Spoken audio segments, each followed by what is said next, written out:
Broadcasting from the heart of the nation, the next generation in conservative talk radio. This is the Voice of Reason with Andy Hoosier. Yeah, it is. What is up, my friends? Welcome into it. It is your Voice of Reason. It is your Friday. Hey, you finally made it to the end of the week. Pat yourself on the back, man. You scream, I scream. We all scream for ice cream, although... you know what I'm about to say. It is not officially National Ice Cream Day. That would be the day that Joe Biden dropped out of the presidential race in 2024. It is, however, the final summer vacation weekend of the year, Labor Day on Monday. So everything's shutting down, everybody recognizing the laborers in the country. So happy Labor Day weekend to you. If you are heading out to the beach, heading out to the lake, whatever you do, great to have you here on a Friday, getting you set for that holiday season. We're going to keep it somewhat lighthearted on the program today. There's plenty to talk about, a lot of news from the Trump administration, obviously, but a conversation that we have not had yet this week, and I've been dying to do it because we love to speculate as the outsiders looking in, popping that popcorn, watching the Democrats absolutely lose their mind and try to find their next leader for the Democrat Party, which we'll get to here in just a minute. First and foremost, great to have you, as usual, broadcasting on so many great radio affiliates each and every day, doing our thing like we do here on the program. If you want more information, find us on our website at HoosierReason.com, HOOSER Reason.com. Before we get into the issue of the day, it is Labor Day weekend, and while we celebrate the day off, we celebrate the final summer vacation that we can enjoy before the trifecta of the other holidays for the fall season right around the corner, and high school and college and NFL football and state fairs and everything. I fill in the blank, all the craziness that comes along with the fall season. Labor Day. Let's remember what Labor Day really is, right? Labor Day was a movement by the socialists in the early industrial revolution, early 1900s, to say, hey, we need to recognize the laborers. And while the concept is a great idea, it came from the unions and it came from the socialists. And we can still celebrate and recognize the laborers. What I find ironic, however, about the holiday of Labor Day is that the majority of these socialists, which, remember, socialist leaders are elitists. Bernie Sanders, while he's out there doing his oligarchy tour and the evil rich millionaires and billionaires. It is totally absurd. Yeah, while he's doing all that kind of garbage, that he wants to recognize the labor force, that he's taking money from labor unions and advocating against their agenda. What do you mean, Andy? Well, if the labor unions for the, auto industry continue to fund him, he wants environmentalism that would create more electric cars and the electric mandate that we saw under the Biden administration that would get rid of at least a third of the industry of the auto workers. People that build different parts of the motor because there's no longer a motor to use because it's a battery. So those that build the belt and those that build the alternators and different oil pans or whatever else they build, we don't need those anymore. So all of those workers, by Felicia, those would be gone. So the socialists say they represent the workers, but yet they don't really represent the workers. At the same time, the majority of the businesses that hype up and praise themselves for having labor unions and really taking care of their workers, guess what? All the retail stores are open on Labor Day. So kind of a big fail on the whole socialist movement there, right?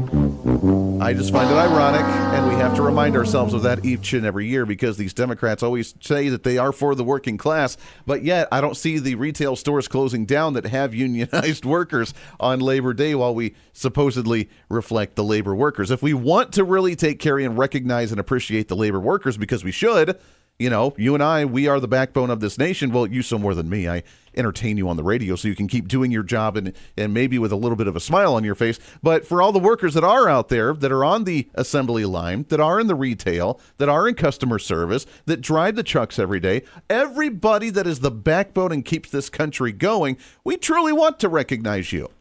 And you know what I would like to do? I'd like to recognize you each and every day by cutting your taxes to where you don't pay as much out of your paycheck. I'd like to recognize you by lowering regulations to where you can have the freedom to buy what you want to buy without the government getting rid of things and telling you that you can only buy a particular product. I want to recognize you by actually giving you job opportunities by growing the economy and lowering inflation and having businesses expand their operations to where there's more opportunity for you and for your children and for your neighbors and everyone else. That's the kind of way that we recognize the worker, not by putting higher taxes on you because we need to redistribute the wealth because of the millionaires and billionaires, right? It is totally absurd. Yeah, I know, Bernie. I'm telling you, you need to. You're front and center here, Bernie Sanders. I want to recognize you by not increasing your property property taxes, not increasing your wages because you have to redistribute that wealth, and then trying to limit what you're allowed to do with that money because the environment and the government told you that's what you have to do. So, all that being said, happy Labor Day to you on Monday, but recognize where this came from. And if we truly want to remember and recognize and fight for the little guy and the worker and the backbone of America, we need to do it through policy to where we can celebrate every day, not just one day a year where the elites be like, well, we're going to take the day off, but now we're going to go to the store and have workers work for us while I go buy things. Doesn't make a whole lot of sense. Yeah. That being said, that leads us into our conversation at the bottom of the hour. We have Rabbi Daniel Schonbuch. If we talk about the leadership of the Democrat Party, as you know, the future golden child, at least for some sects of the Democrat Party, is Zohran Mamdani, the race for the mayor in New York City. Rabbi Daniel Schonbuch, he's from New York. He is obviously a rabbi. He's an author. He's a psychotherapist as well. He is from New York, and we're going to talk about the Jewish population's response to someone like Zohran Mamdani running for office and what that would look like for the Jewish community in New York City if he ends up getting elected into that seat. And is he the future leader of the Democrat Party? What I find ironic, and this leads us to our trending story of the day. What's trending today? I've been looking forward to having this conversation all week long, and it fits perfectly with our guest coming up at the bottom of the hour, is that there is now a new sect of the Democrat Party trying to emerge. Will it happen? I don't necessarily know, but there has been two different reports run from two different stories from The Guardian, and I want to say from the UK Telegraph, that have run a story on the new potential future leader of the Democrat Party. Say what? And it's not Zohran Mamdani. In fact, what I find really ironic, it is on about the opposite spectrum of Zohran Mamdani, and now begins the civil war of what the future of the Democrat Party looks like. Now, as you know, the Democrat Party doesn't have the best of brand right now. They have really sunken themselves to a new low as they continue with the scorched earth mentality against Donald Trump. You have Gavin Newsom out there screaming about he's a dictator. We have Bernie Sanders, AOC, everybody out there. Donald Trump's a dictator. Donald Trump's a fascist. Donald Trump's this. Donald Trump's whatever. And it hasn't quite worked out yet. They haven't quite learned their lesson from the election back in November. But there's a new guy emerging, and he's running for the governor of Iowa. And there's a local story from the local ABC channel, I believe out of Iowa, maybe Des Moines, Iowa, that was talking about this guy who could be the future of the Democrat Party. Here's what the ABC story had to run locally across the state. A candidate for Iowa governor has set off controversy on his views of LGBTQ issues. And KCRG TV9's Lacey Reeves explains the comment Iowa Auditor Rob Sand made and why it may signal a shift ahead of next year's election. With Iowa Republicans rolling back LGBTQ rights, Iowa Democrats have counted them as a reliable base. But about a month into his bid for governor, Iowa State Auditor Rob Sand is facing some backlash from the transgender community over this comment on the Simon Conway radio show. Do you think biological boys or men should be able to play women's sports? No. Sand went on to call the issue of transgender women in sports a distraction. Sand has backed transgender and LGBTQ rights in general in the past, tweeting a video earlier this year decrying a bill removing civil rights protections for gender identity. He says his stance on this one aspect doesn't change that. There's an old saying, if you agree with someone on 7 out of 12 issues, vote for them. If you agree with someone on 12 out of 12 issues, see a psychiatrist. But his stance on transgender sports alienated some in the liberal community. One blogger writing, "Why support a candidate who will not only tolerate but engage in bigotry for potential political points?" But the president of CR Pride believes most in the community will be looking at the bigger picture on LGBTQ rights when it comes time to vote. As I'm out listening to people in the community, they just want the opportunity to be seen and visible and have a seat at the table as well and share their experiences so everyone can learn together. Okay, I still don't understand. Let's cut it off right there. So that's the local ABC channel. I still don't understand that. We need to have a seat at the table and be transparent and be open and be accepted in the community so we can have a voice. I don't understand what any of that means. I still don't. It's like that here in the Wichita market just a few months ago, our mayor is still getting some heat for not signing a proclamation for Transgender Day of Visibility. How are you not visible in the community? You literally have parades where you walk down the street in tutus and you dance around and talk about being transparent and how open you are, and that way everybody knows exactly what you stand for. Nonetheless, that's not the point of the conversation. This is the guy that is now in the Democrat Party against the idea of having transgender athletes playing in athletic sports. What? What? Here's the headline as well from the UK Telegraph. The gun-toting Christian who could help Democrats win over Trump voters. Oh, yes, the gun-toting Christian from rural Iowa that goes deer hunting drives a white Ford F-150 pickup and opens speeches by quoting the Bible. This is the future, potential future of the Democrat Party. A guy by the name of Rob Sands, the auditor, I guess, for the state of Iowa right now, and a Democrat, is now being run as from the Guardian, from the UK Telegraph, from other Democrat sources in the media, saying, is he the future and the potential future leader of the Democrat Party? Now, what I find ironic about that is while the Democrat brand is in the tank, and I mean in the tank big time, CNN even ran a story that I found hilarious earlier this week. The Democrat Party does not fight for, care about, or represent American citizens. It is an entity devoted exclusively to the defense of hardened criminals, gangbangers, and illegal alien killers and terrorists. All right, so that was actually Stephen Miller, from the White House, talking about the extremism from Democrats. But the CNN, do I have that audio? Oh, I do have the audio. Here it is. Let's try this one. CNN and their low popularity. Democratic brand right now has about the appeal with the American voter as the Cracker Barrel rebrand has with the American consumers. Bad, bad, bad. The Republican Party is in their best position at this point in the cycle since at least 2005, and all four of these key battleground states in Arizona, you got a Republican gain of 3 points. Okay, how about Nevada? A gain of 6 points. North Carolina, a gain of 8 points. Pennsylvania, again, we're talking about a gain of 8 points. My goodness gracious, for Republicans, they are converting old former Democrats to their side of the ledger as well as picking up new voters. Are there any bright spots for Democrats? Have they picked up any ground since January 1 in terms of party registration? No. When it comes to party registration, Republicans have made massive gains. As I said at the beginning, the Democratic brand is in about as good a position as the Cracker Barrel rebrand. It is bad, bad, bad. I love that analogy. That's really hilarious, obviously. And then Cracker Barrel, as you know, ended up changing their branding back to what it was because, well, you spoke out and we listened. Yeah, okay, well, you just got strong-armed for what you didn't want to do. But nonetheless, the Democrat brand's in the tank. Zohran Mamdani is I guess the emerging of what the Democrat Party likes to do is just go further to the left, but there's a new movement now. How do we relate? So they find a guy out of Iowa who's running for governor, who is a Christian, a gun toter, likes to go deer hunting, has a picture of him in his camo doing his thing, driving a Ford F-150 and quotes the Bible when he opens up his speeches. They essentially picked a Republican. No, I don't know about every one of his policies, and he says that, the very moderate guy, hey, if you agree with me 7 out of 12, then why would you not support me?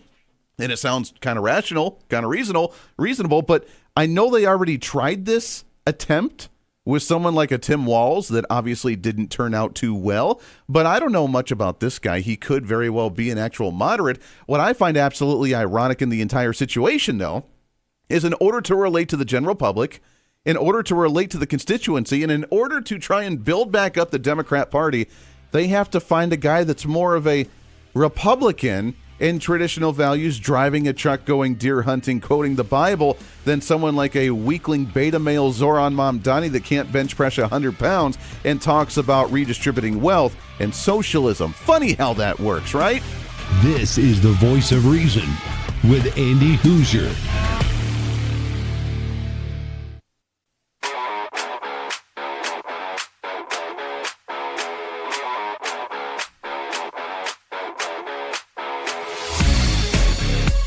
When reason meets radio. This is the Voice of Reason with Andy Hoosier. I tell you, the privilege of my lifetime was stand beside someone we know was the most qualified and would have been a fantastic president in a President Harris. Oh, yeah, I'm sure. I'm sure. Look, we wouldn't wake up every day to a bunch of shit on TV and a bunch of nonsense. We would wake up to an adult with compassion and dignity and vision and leadership doing the work. not a man-child crying about whatever's wrong with him. Yeah, so Tim Walz out on the campaign trail doing whatever he does still. Remember, that was the experiment that they tried in this last election. They realized they're losing the male demographic. They're losing the masculine male. There are no masculine men still back in the Democrat Party, or at least anybody that's in any type of leadership position at all. I mean, Zohran Mamdani, I can't bench 120 pounds. I can't do it. Look, I'm not a strong guy, but I remember when I was weight training for high school football, and I think I'm still relatively there, even though I don't go to the gym and weightlift every single day. The 135 pounds was the warm-up that we did. I mean, that was my warm-up level where I would do the 10 reps just to get warmed up before we get up to, I want to say, and I'm not trying to brag here because I seriously am not the strongest guy out there, but I want to say in high school, my senior year of high school when I was weight training, my peak of bench press was like 250. It was right around there. It was 230, 250, something like that. And I was happy about that. I know other people can be like, 500 pounds. So I'm not nowhere near strong like that. But 250, I was happy with that. I was at 170 as a weight, and I was bench pressing 250. I could do a lot more than what my body weight was. So that's a success. This guy, on the other hand, man, beta male to the nth degree. But nonetheless, the whole point is that they tried to make Tim Walz to be the relatable kind of guy to us. They tried to make him the one that was the good old boy. He was going to relate to the alpha male. He was out there in the camo hat and the camo gear going hunting. And he was, if you remember, he couldn't put the shell into the shotgun because he didn't know how to actually load it. But by golly, he's just like you. You got Chuck Schumer out there with that raw piece of cheese on that raw burger patty on the grill. I'm grilling for 4th of July just like you. I'm just like you. So they're desperate to try and win back that demographic because they realize that they can't survive without the male demographic after years of telling us that we need to apologize for our masculinity. We need to go to the masculinity confession booth and that anybody can become a male or a female, so it doesn't really matter whatsoever. So I don't know anything about this guy, this Rob Sand, but it sounds like he's at least coming from Iowa. He's a deer hunter, drives his Ford F-150 pickup truck and goes deer hunting. Woohoo, gun-toting Christian. That he's going to relate more so to the general populace, which is what the Democrats need. And in order to do that, again, that just shows where culture is that the nation is still center-right. Is that if that's what you need in order to appeal to the largest demographic, that's a Republican. And he may have some Democrat values with his politics, but at the same time, the traditional values are there compared to what we're seeing with someone like Zohran Mamdani, which, by the way, is getting lambasted from even his own party.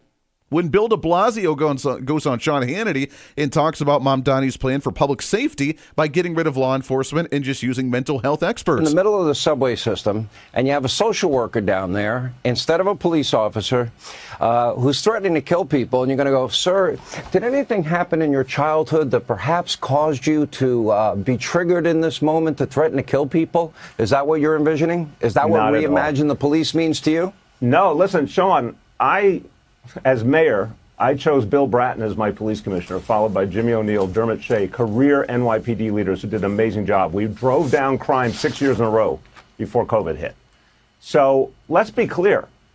The idea that police officers do their jobs best when we can help them not have to deal with all the other problems of the world. Again, officers will tell you that. Now, if you say a situation that's going to be potentially violent, of course I want police officers there. Yeah. So even Bill de Blasio, not really the best policy. Maybe we should do something a little bit different. Doesn't make a whole lot of sense. The difference right now, the Civil War, the question is which one will rise to the top? The Rob Sand that seems a little bit more on the traditional level, or the beta male of Zohran Mamdani with the radical socialism? The Democrat Party future is in your hands. We'll talk some more about that when we come back around the corner. Right back here on The Voice of Reason. Stay here. This is The Voice of Reason with Andy Hoosier.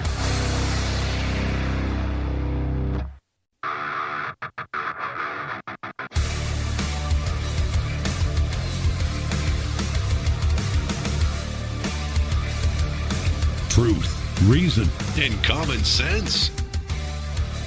This is The Voice of Reason with Andy Hoosier. Yeah, it is your Voice of Reason. I'm Andy Hoosier. Great to have you here for a Friday. Moving through the Friday right now, getting ready for your Labor Day weekend. I know you're excited. Hopefully already on the way to the lake or to the barbecue site or whatever you're doing for the weekend. Your final summer vacation of the year before the craziness begins for holiday mode. I know it's crazy to talk about the H word and the C. I will not say the C word today. being Christmas. Oh, darn it, I already said it. Welcome back into the program. Great to have you here on the show for the Friday. I want to shift gears a little bit. As you know, we've been following the race out of New York City, and it's a wild one to even think that this is where we're at in society. But here we are, as the left-wing radicals have not learned their lesson from the November election last year because, well, they just want to go further to the left and think that's going to be their successful win, and that's where we go to our... Let's go to the Hoosier Media Hotline. That's right. We're going to talk about the race in New York City with Zohran Mamdani with our, of course, we have to say it that way because that's the way AOC tells us to do it, right? AOC, our favorite person on the face of the earth. This is a garbage disposal. That's right. And she's been the one to endorse him. So because he's gaining momentum and she's the one that endorsed him, she thinks that she's really, really popular or something. I'm not sure if that's necessarily true. But as we follow the race, the state of the Democrat Party, socialism, and even Islamofascism, yes, that word is back into the realm of conversation with the latest candidates with Zohran Mamdani. To talk about some of that, really happy to have on the program. He is a rabbi. He is a therapist. He is also an author of multiple different books. You can find him online at torahpsychology.org. Really happy to have on the show Rabbi Daniel Schonbuch. Rabbi, how are you, my friend? Wonderful. Great to be here. Yeah, I appreciate you jumping on the show. There is so much to talk about with what's going on in New York right now. But first and foremost, I have to apologize for the radicalness that you guys are having to deal with right now. I never thought that we would see a political party go that to the fringe, but here we are. But what's the feel right now on the streets in New York City with Zohran Mamdani potentially being the next mayor in New York? Well, people in the Jewish community are really frightened about, God forbid, what could happen in November. I mean, Zohran Mamdani is a communist. He calls himself a democratic socialist. He's a communist. He's also a radical Islamist. And he's a very dangerous individual. You asked him, why is this happening right now? It's happening because New York City culturally is falling apart. And then you have a lot of activity with the democratic socialists in America combining with the Islamic fascists. And together, that's the recipe for Zohran Mamdani. Wow. Yeah. And to think how the transgression has happened in New York for such a long time. I mean, to bring up, let's say 9/11 that happened just 24 years ago. And this isn't an encompassing of the entire Muslim population, obviously, but it is a reminder that I think for many in New York that what they had to go through, and talking about a radicalized individual that is just completely off the hinges right now. Does that not bring up any red flags or concerns for people to be like, maybe we shouldn't go down this road? No, definitely. Your average Muslim is a great person. We're talking about somebody who's radicalized, and he espouses his philosophy. He doesn't condemn the phrase globalize the intifada because he wants to globalize the intifada. So we're not only in danger through anti-Semitism, the country's in danger because if New York City goes, if the most important city, one of the most important cities in America, the icon, the symbol of democracy, freedom, culture, education, medicine, if it goes down, capitalism, if it goes down, so too does the rest of the country. So we're really, really in trouble right now, and we have to fight back, and we have to educate people, really. I'm glad to be on your show. We have to tell people the dangers of socialism. Why is it dangerous? Why is a free supermarket dangerous? Yeah. That means less food in the stores. That means we're turning into Venezuela. And look what happened there after 20 years. So this is all coming up in New York. And also, of course, defund the police. I mean, an idea which makes everybody unsafe, which brings more violence and more poverty ultimately because it's a dangerous place and people are pulling out their businesses. People won't live here anymore. So the city really is in trouble, and we have to educate people what's really going on behind the Mamdani campaign. Sure. Do you think that this is kind of an example right now of a major clashing of the ideals? Right now we have Donald Trump, one of the most pro-capitalist free market individuals that are out there, more so than what we've seen on the national scale in a very long time. Even other Republicans and conservatives throughout the years have been, quasi, bigger government, but just to kind of their extent. We're truly seeing a guy that's lived, that's grown up in New York, that's really made his livelihood off of capitalism and real estate, and now we have a socialist that wants to take all that away and redistribute that idea. I mean, are we literally seeing the clashing of ideals, a social experiment right before our eyes? I think 100%. We would not have seen this 30 years ago in the Democratic Party, but society has moved so far to the left, and because of that, they're embracing these ideals of socialism and now communism, which is simply a false prophet. I mean, just look at history. Do some YouTubing. Look at countries that are socialist. People are running away from these countries, and they have less food, less security, less housing, more violence. So this is definitely a clash of cultures, and let's hope that Donald Trump wins. But we have to fight back from the New York perspective to educate people right now the dangers of all these free promises of nothing. He can't even pay for what he'll pay for it by just taxing the rich even more. all the wealthy people just move out of New York City. And it's not just the wealthy people, it's the middle class will be hit very, very hard. Most of these landlords are middle class people just owning a second home. He wants to freeze the rents. If he freezes the rents, less investment, less development. That's what's going on in New York right now. Yeah, it's really insane. Daniel, where do you think this is coming from? Is it a generational thing? Is it the younger generation that just doesn't understand? They haven't seen it. They haven't experienced it. It's always the grass is always greener on the other side, and Scandinavia has socialism, so why can't we? Is it that kind of mindset that's driving the Mamdani energy right now in New York? Oh, 100%. See, our grandparents' generation fought in World War II. They had to fight evil. They fought fascism. Ronald Reagan fought against communism at the time. This is a generation that's been growing up on the fruits of the labor of our grandparents' generation. Now they don't understand that you have to fight for your freedom. I mean, Ronald Reagan used to say we're only one generation away from losing our freedom. They don't understand that concept. They don't understand that you have to fight for what you have. You can't give it up. And if you give it up, it goes away extremely quickly. Yeah. Yeah, that's a great point. But talking about the younger generation, Daniel, did you ever think that you would actually see younger generational students on college campuses talking about anti-Semitism, advocating for anti-Semitism, blocking Jewish students from actually going into campus? I know it's probably feeding into the same demographic that's supporting Zohran Mamdani, but when we said we would never let that happen again after World War II, did you ever think that we would see that publicly and openly accepted in the streets of New York and around the country with people advocating for anti-Semitism? No, we're all really shocked. I mean, from 1945 till I'd say 2001 was one of the greatest times in human history. The freedom in America, the safety of the United States, the safety of the Jews. I believe it started going down on 9/11, but on October 7th, there was a massive change. There is a global intifada, and it's going to affect everyone. It started in Israel. It spilled out to the campuses in America. It's spilling out to the streets of New York, and Zohran Mamdani is capitalizing on that. This is called the Red-Green Alliance between the far left and the Islamists. Together, they are not just, it's just not a fantasy, an idea of the future. It's happening in real time. They took over the campuses. They want to take over the streets of America, and they want to put in people like Mamdani. And don't forget, Mamdani is a democratic socialist of America.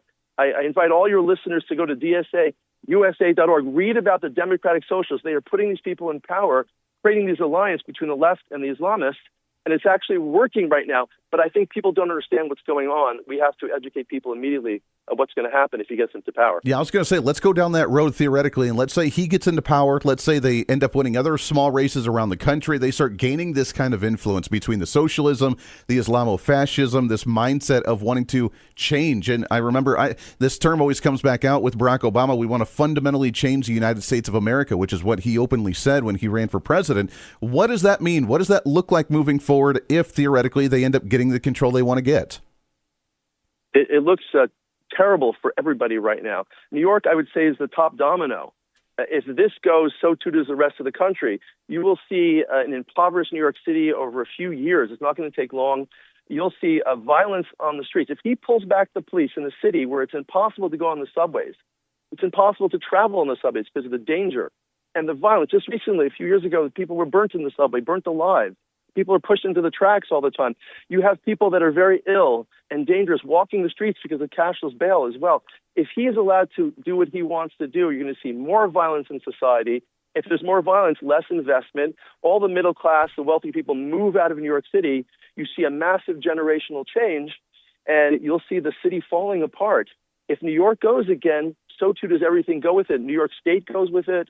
The rest of the country may follow. So we really have to fight back right now to alert people what is going to happen if he gets into power. This is not a joke. This is not a simple discussion between a moderate Democrat and a moderate Republican. This is extremism with a smile. That's what Mamdani represents. Yeah, it's very scary. We're talking with Rabbi Daniel Schonbuch. You can find his website and everything he does at torahpsychology.org, torahpsychology.org, as he is an author, a therapist, and more. Let's talk about crime rates for just a moment. We see the news right now. Trump administration cleaning up the streets in Washington, D.C. with the National Guard. We've also heard in this past week that we're mobilizing roughly 1,700 National Guards people to go to 19 different cities across the country or different states. trying to clean up the crime rates as well. Do you think that's what's needed in the city of New York and bringing the National Guard in, or doing something to at least beef up law enforcement in the community? Because Zohran Mamdani says that if he gets in, he essentially wants to get rid of law enforcement. Not quite sure how that's going to stop crime rates in the city,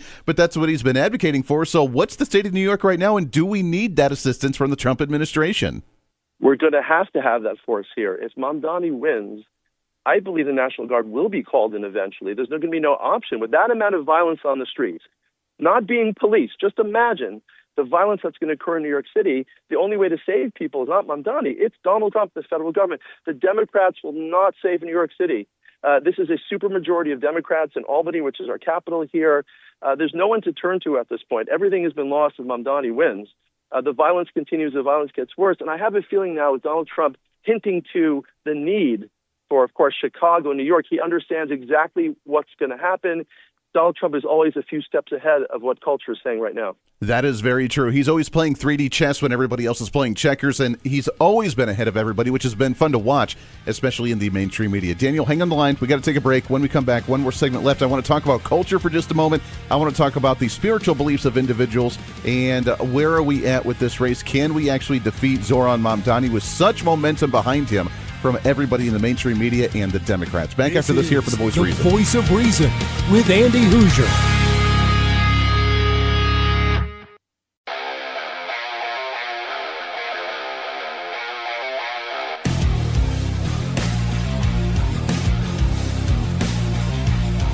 America's safe space for common sense. This is The Voice of Reason with Andy Hoosier. Yes, back to it. Welcome into it. We got a few minutes left as we wrap things up for a Friday, getting you set for Labor Day weekend. Happy Labor Day weekend to you. We are chatting with Rabbi Daniel Schonbuch. Great conversation as we chat about Zohran Mamdani, the race in New York City, and, of course, the radicalizing of faith by certain individuals. Which, speaking of, Daniel, let's go to the idea of morality, family values, nuclear family values, the belief in a higher power, which has been on the decline for a good few years. And we always read these stories now that we're seeing more people actually find faith again. The younger generation that's finding faith again, realizing that my generation as a millennial, that maybe we went down the wrong road and that we need to come back to some traditional values in some aspect, whether that's the Christian community, the Jewish community, even the Muslim community. But whatever it is, the belief in a higher power to some degree. From what you're seeing in your area, in the state of New York, in the city of New York City, are you seeing that revival again? Are you seeing more people, especially that younger generation, actually come back to some sort of belief in a higher power, do you think? In a blue state like New York, I don't think we are seeing it. I think we're seeing it across the country. Young people signing up to be Republicans today, young people connecting to God. I mean, Sigmund Freud took God out of psychology over 100 years ago. And I'm a psychologist watching people talk about themselves. Everything's about the self, self-esteem, self-worth, what I want, give me, give me, give me. It's the exact opposite of what people need. I write about a guy named Viktor Frankl in my books. Viktor Frankl talked about going beyond the self and connecting to a higher meaning, which is ultimately God. Without God, culture will not survive. That's exactly what we're seeing today. Yeah, that is very true. We've read the studies many times on this program that when you start looking for the government for the answers and thinking that they're quote-unquote God, then you start believing less in a higher power. And at the end of the day, I really think that's where we're seeing and why we're seeing so many issues in society right now. Yes, 100%. People that have God in their lives talk about things beyond themselves. They build families. They take on becoming more personally responsible for their behaviors. If a society does not become responsible, it becomes totally selfish. It becomes totally self-focused. That's what's happening in New York right today. People with purple hair, nose rings, fascism. Really, you walk around the streets of New York, that's what you see. That is the culture of New York. So Zohran Mamdani does not come about in a vacuum. He comes about because of the breakdown of culture. The only way we're going to survive is by strengthening Judeo-Christian civilization, which is all about focusing on God and what I can do for society, not what society can do for me. Yeah, it's a great point. We got a couple minutes left here, Daniel, and I appreciate your time again. Rabbi Daniel Schonbuch. Let's talk about the Jewish population there in New York. And I have to ask one of the, to me, one of the most baffling questions is why is it that we hear that or is it true that the majority of the Jewish population is predominantly left-wing, progressive, liberal Democrat? Is that true, and why do you think that is? It's not true. It's propaganda. There are some Jews who are far left-wing. Of course, we have that in every society. I know as an Orthodox Jew, the entire Orthodox Jewish community is 1,000% fighting Mamdani right now. Every single Jewish community council in New York supported Cuomo because that was the only option, the Democratic ticket versus Mamdani. We are all united. Everyone is frightened. You do have some extreme people on the left. They do not represent the majority. That's all propaganda. People should not believe it. The Jewish people are united against Mamdani right now. Wow, that's a great point. How big is the Jewish population in New York, and is it enough to sway the mindset, the propaganda, the machine that's going on in New York right now? Because now we're hearing the reports that even billionaires and super wealthy people in New York are supporting Mamdani while he's out there saying there should be no billionaires, and that doesn't make any sense. That everybody's uniting against him. Is the Jewish population big enough to make a big enough voice to voice their concerns about Mamdani becoming mayor? You're going to see an incredible coalition. The Jewish community fighting with the African American community may be able to defeat Mamdani right now. It's a powerful coalition. I'm trying to get out the word that everybody should support our campaign because everybody's going to lose. Hispanic Americans, African Americans. There's about 1 million Jews in New York City, but there's many more million of others. Together we can fight this, but we have to form this powerful coalition of interest right now. And I'm hoping this is going to emerge. Of course, we're just waiting to see who's going to drop out. If somebody drops out, if Adams drops out, Sliwa, anybody there's got to be one guy that's going to fight Mamdani, not 3 people. If we're divided, we lose. If we're united, we can win. It's what it's all about, my friend. I love it. It is Rabbi Daniel Schonbuch. Go check out his website at torahpsychology.org, torahpsychology.org. Daniel, thank you so much for coming on the show, my friend. Keep up this fight. It is so needed. We've heard other people say that we need the socialist experiment to play out to show the example of why it's not good, but I do not want to see people actually have to suffer through that for however many years that we need to prove again that socialism is not the way to go. So, Daniel, keep up this fight. Let's get you back on the show, and let's do it again real soon, my friend. Great to be here. Yeah, you bet. We appreciate it very much. It's Daniel Schonbuch, Rabbi Daniel Schonbuch. You can find his website, torahpsychology.org.